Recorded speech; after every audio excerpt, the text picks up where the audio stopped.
22 अप्रैल 2025 को पहलगाम में एक फॉल्स फ्लैग अटैक हुआ जिसमें 26 इंडियन टूरिस्ट मारे गए। हमलावरों की कोई ऑथेंटिक शिनाख्त नहीं हो सकी और न ही अभी तक कोई शख्स गिरफ्तार हुआ। बिना किसी इन्वेस्टिगेशन के, बिना किसी प्रूफ के पाकिस्तान पर इल्जाम लगा दिया गया। इंडियन मीडिया ने टीआरपी के लिए जंग का हिस्टेरिया फैलाना शुरू कर दिया, जिसके नतीजे में इंडिया ने अपने बॉर्डर बंद कर दिए, डिप्लोमेटिक स्टाफ को महदूद कर दिया और इंडस्ट्री को सस्पेंड कर दिया। पाकिस्तान ने भी भरपूर जवाब दिया और इसे एक्ट ऑफ वॉर डिक्लेयर कर दिया, जिसके नतीजे में दोनों न्यूक्लियर पावर अब जंग के दहाने पर खड़े हैं।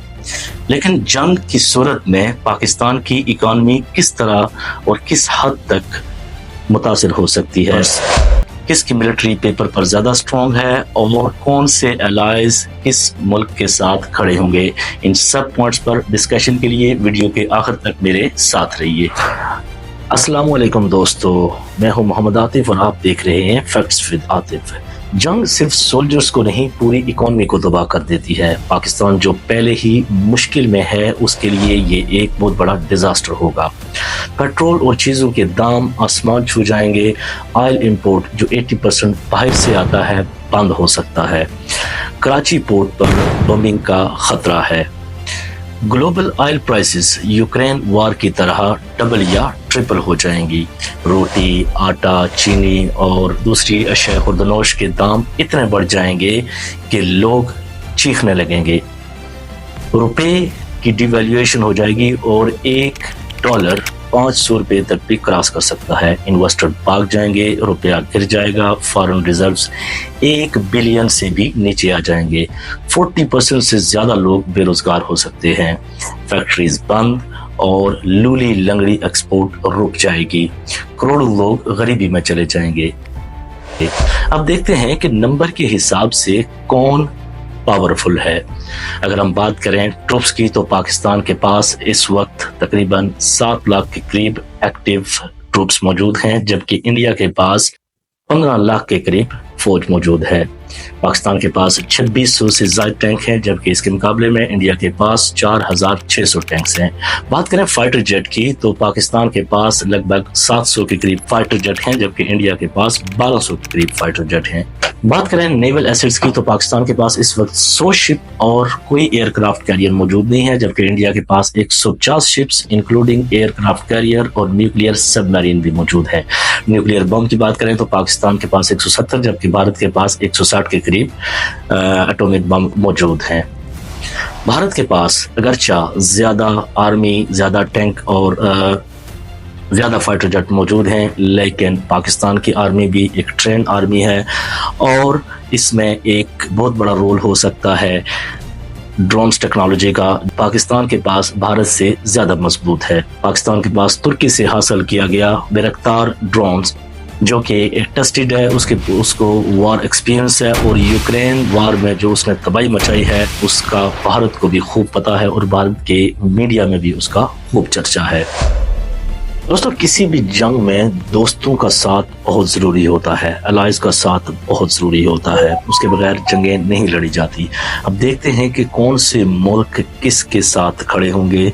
अगर पाकिस्तान और इंडिया के दरमियान जंग होती है तो कौन किसका साथ देगा और किस हद तक साथ देगा। तो सबसे पहले बात करें चाइना की, तो चाइना का CPEC एट स्टेक है। $60 बिलियन की इन्वेस्टमेंट है, लेकिन मौजूदा हालात में पाकिस्तान और चीन के ताल्लुकात कोई इतने अच्छे नहीं हैं और वो हिमालय से बुलंद दोस्ती के जो दावे थे वो सूरत हाल अब नहीं है। बात करें तुर्की की, तो तुर्की पाकिस्तान का साथ किस हद तक देगा, ये भी एक सवाल है। क्या वो अपनी खुलेआम पाकिस्तान की सपोर्ट करेगा? अगर स्ट्रेटेजिक पार्टनरशिप है, पाकिस्तान ड्रोन्स ले रहा है, लेकिन ये किस हद तक पाकिस्तान का साथ देगा, ये भी एक सवाल है। बात करें हमारे पड़ोसी ममालिक गल्फ कंट्रीज़ की, तो हाल ही में जिस तरह से मोदी का इस्तकबाल किया गया सऊदी अरब में, उसके बाद भी ये सवाल खड़े होते हैं कि क्या सऊदी अरब भी उस तरह से जैसे माजी में वो पाकिस्तान का साथ देता रहा है, वो उस तरह से पाकिस्तान का साथ देगा या नहीं देगा, ये भी अभी एक काबिल फ़िक्र बात है। UAE की बात करें तो اس کے جو بھارت کے ساتھ تعلقات ہیں اور پاکستان کے ساتھ جو تعلقات ہیں وہ سب کو پتہ ہی ہیں. پاکستانیوں کے ویزے بند ہیں اور بھارت جو اس وقت ایک بہت بڑی منڈی ہے تو کاروباری انٹرسٹ منسلک ہیں ان تمام ممالک کے. یہ بہت مشکل ہے کہ اس وقت پاکستان کے ساتھ کوئی اس طرح سے کھڑا ہو جیسے پاکستان کو ماضی میں سپورٹ ملتی ہے. بات کریں بھارت کی تو بھارت کا اس وقت جو سب سے بڑا سپورٹر ہے وہ امریکہ بیٹھا ہوا ہے. امریکہ چائنا سے مقابلے کے لیے بھارت کو بھرپور سپورٹ کرے گا. اس کے علاوہ فرانس کی بات کریں تو رافیل انوالو ہے, بہت بڑی ایک بزنس ڈیل ہے. اسرائیل کے ساتھ بھارت کے بہت اچھے تعلقات ہیں. اسرائیل ان کو اسپائی ٹیک اور اینٹی ٹیرر ہیلپ کر سکتا ہے. یو ایس اے اگر انڈیا کا کھل کر ساتھ دیتا ہے تو وہ بیلنس بگاڑ سکتا ہے. بالکل ون سائیڈڈ جنگ ہو سکتی ہے اس صورت میں کہ اگر چائنا پاکستان کو بالکل اکیلا چھوڑ دے. اگر کنونشن وار فیل ہوتی ہے تو نیوکلیئر آپشن آ جائے گا. پاکستان کی پالیسی ہے کہ پہلے ہم سٹرائک کریں گے جبکہ بھارت کی پالیسی ڈیفرنٹ ہے. بھارت کی پالیسی ہے کہ ہم پہلے سٹرائک نہیں کریں گے, نو فرسٹ سٹرائک. لیکن نریندر مودی کی جو ابھی جو اس کی پولیٹکس ہے, جو اس کا ایگریشن ہے, تو بھارت کچھ بھی کر سکتا ہے. اس زمن میں مختلف صورتحال ہو سکتی ہیں. اگر لمیٹڈ وار ہوتی ہے, لمیٹڈ نیوکلیئر وار ہوتی ہے تو 5 سے 10 شہر تباہ ہو سکتے ہیں, اور اگر فل سکیل نیوکلیئر وار ہوتی ہے تو 10 کروڑ سے زیادہ لوگ مارے جائیں گے.